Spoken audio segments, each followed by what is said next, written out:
L'Évangile aujourd'hui va nous parler de Jérusalem. Jésus est là. Et justement, il y a un homme qui ne peut plus marcher depuis 38 ans. Il est paralysé.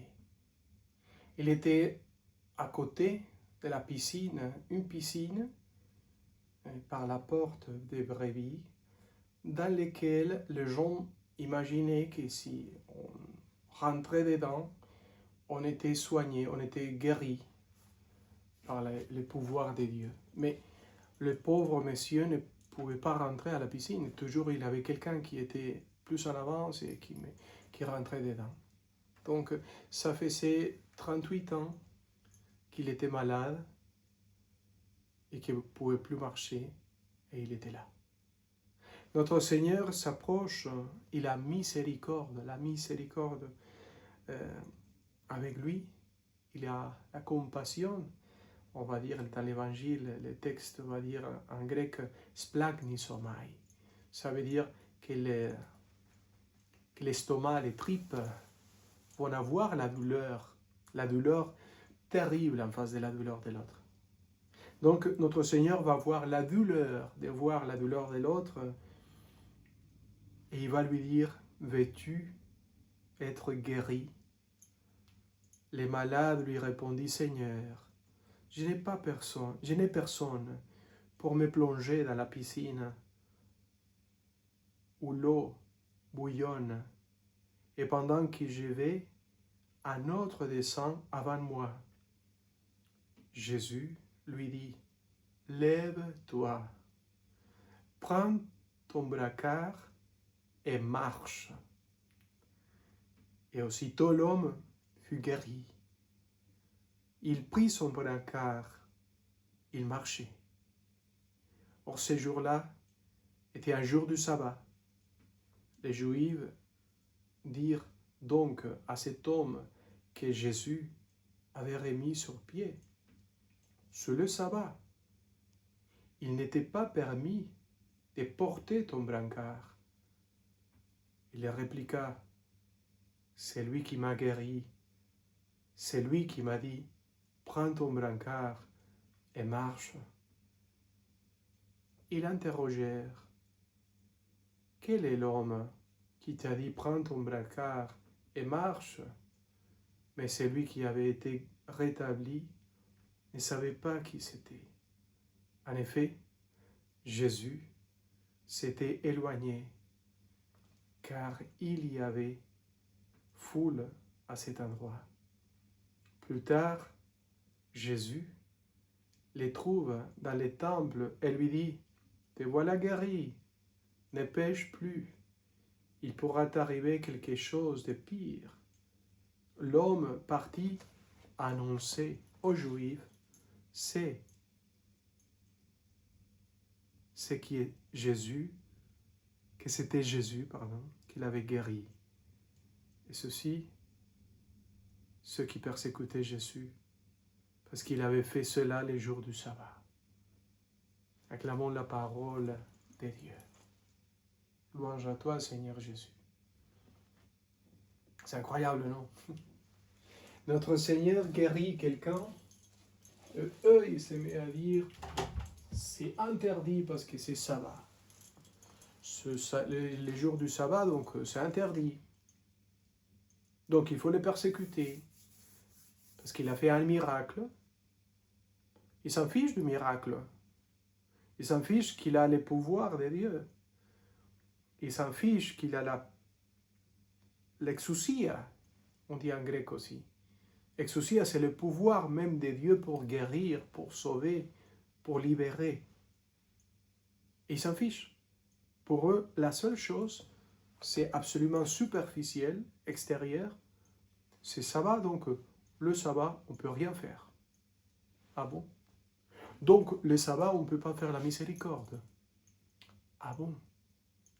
Et c'est qui vous cherchez? C'est qui vous suivez? C'est la loi de qui? Et en fait, on suit la loi de notre Seigneur Jésus. On essaye de vivre la volonté de Dieu un Dieu qui lui-même ne fait qu'une seule chose, sortir de soi, de sortir de lui-même pour se donner, pour tout donner, pour se donner soi-même. C'est ça que notre Seigneur Jésus a fait toute sa vie.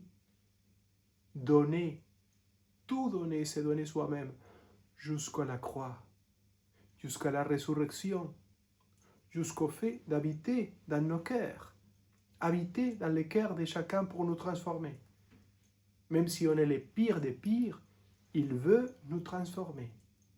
Il veut arriver dans nos cœurs, écraser, arracher tout cela qui nous empêche de le voir, de l'expérimenter, tout cela qui est péché, nous céder lui-même comme un jardinier,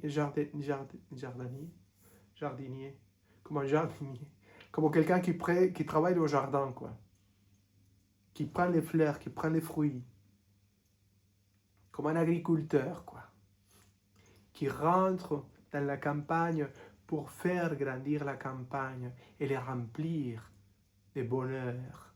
Cela qui fait notre Seigneur, c'est sauver l'humanité tout entière, même quand on est les pires des pires. Il veut rentrer dedans, il veut se montrer face à face, il veut transformer l'existence de l'autre, il veut que celui-là se convertisse, change de vie et commence à vivre à la manière de Jésus. Il est spécialiste de guérir les cœurs égoïstes,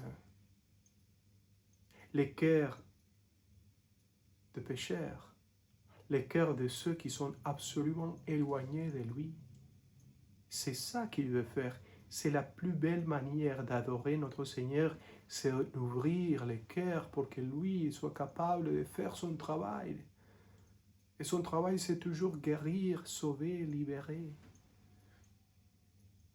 Pratiquez la miséricorde.